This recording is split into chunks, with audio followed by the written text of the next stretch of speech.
नमस्कार, मैं खुशी और आप देख रहे हैं ज़करिया 24 न्यूज। आइए नजर डालते हैं इस वक्त की बड़ी खबर पर। किसको बनेगा, क्योंकि फिर अलग पहलू हो जाता है, फिर किसी को फायदा नहीं। और इसलिए हमें क्रेडिट नहीं चाहिए। जैसे ये पारित हो जाए, मैं कल एडवर्टाइजमेंट दे करके सबका धन्यवाद करने के लिए था। आज पूरा देश और विशेष रूप से नारी शक्ति हमारे निर्णय तो देखेगी, लेकिन निर्णय से ज्यादा हमारी नीयत को देखेगी। मैं आज एक जिम्मेवारी से कहना चाहता हूँ कि निर्णय प्रक्रिया किसी के साथ भी भेदभाव नहीं करेगी। भूतकाल में जो सरकारें रही और जिनके काल में जो परिसीमन हुआ और जो अनुपात उस समय से चला आ रहा है, उस अनुपात में भी कोई बदलाव नहीं होगा और वृद्धि भी उसी अनुपात में होगी। गारंटी शब्द चाहिए तो मैं गारंटी शब्द 2023 में आदरणीय प्रधानमंत्री जी ने दोनों सदनों में पास कराने का काम किया। हम सब जानते हैं कि आज की आबादी इस समाज के लिए, इस अधिकार के लिए लगभग 28 वर्षों से निहार नहीं थी हमको आरक्षण कब मिलेगा। लेकिन कांग्रेस के साथी दलों ने जब ये बिल आया तब इसका विरोध करने का काम किया। और जब आदरणीय प्रधानमंत्री जी ने के नेतृत्व में हमारी सरकार ने 16-17 के लिए अप्रैल के लिए जब ये बिल पेश किया, उससे पहले कई बार सर्वदलीय बैठक बुलाकर के सहमति बनाने का प्रयास किया। जितना विपक्ष का चर्चा लंबी करके करेंगे, लंबी चर्चा के लिए समय दिया गया। आश्वासन देने के बाद में भी क्योंकि इनका मंशा ठीक नहीं था, कई बार कहते थे कि वे चुनाव बीच में चल रहे हैं, अभी जल्दी क्या है। तब मैं कहना चाहता हूं कि 2029 में महिलाओं को सम्मान मिले, इसकी चिंता मोदी को थी। वे चुनाव तो चलते रहते हैं, चुनाव से इसका वास्ता नहीं है, लेकिन ये बिल सदन में पास होना चाहिए। उन्होंने कहा कि आप इसका क्रेडिट लेना चाहते हैं। माननीय प्रधानमंत्री ने कहा और विपक्ष की मंशा के अनुसार जितनी चर्चा की मांग की गई, इस देश के यशस्वी गृह मंत्री आदरणीय अमित शाह जी ने उसको और ज्यादा से ज्यादा समय देते हुए चर्चा के लिए सबको अवसर दिया। इस बड़ी चर्चा में लोकसभा में तो 18 घंटे की चर्चा की मांग की गई थी। उसके एवं में 21 घंटे से भी ज्यादा चर्चा की गई।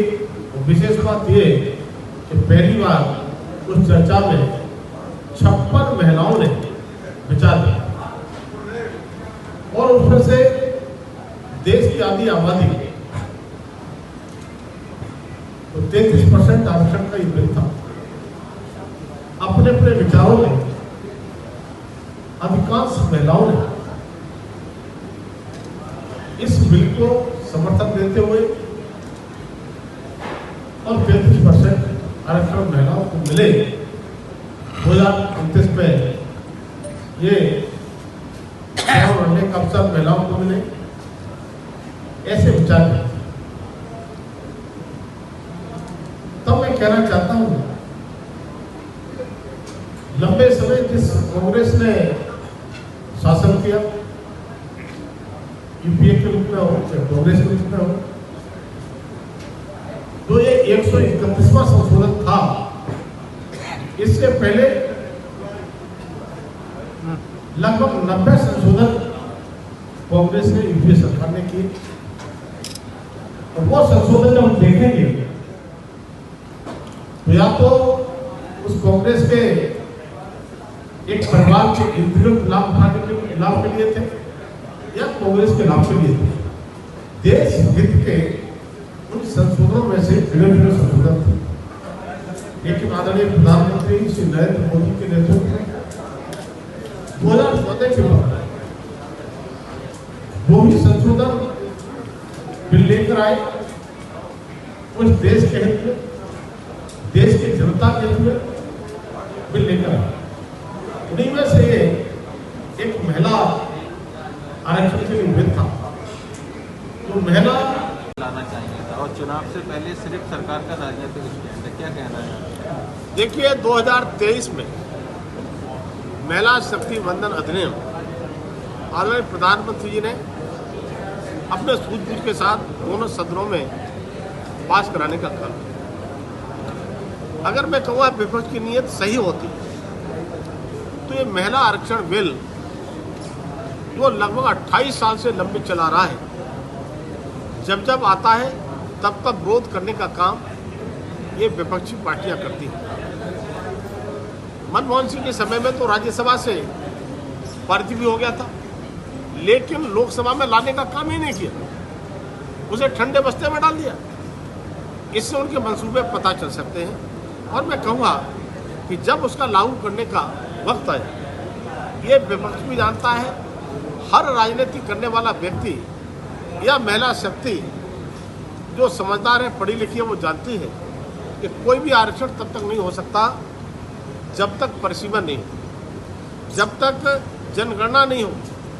इसलिए माननीय प्रधानमंत्री ने जनगणना उससे पहले ही कैबिनेट में पास करके केवल घोषणा ही नहीं की, वो चालू भी हो गई। बस इतना ही, फिर होगी आपसे मुलाकात ऐसी एक और खबर के साथ। तब तक के लिए नमस्कार और देखते रहिए ज़करिया 24 न्यूज़।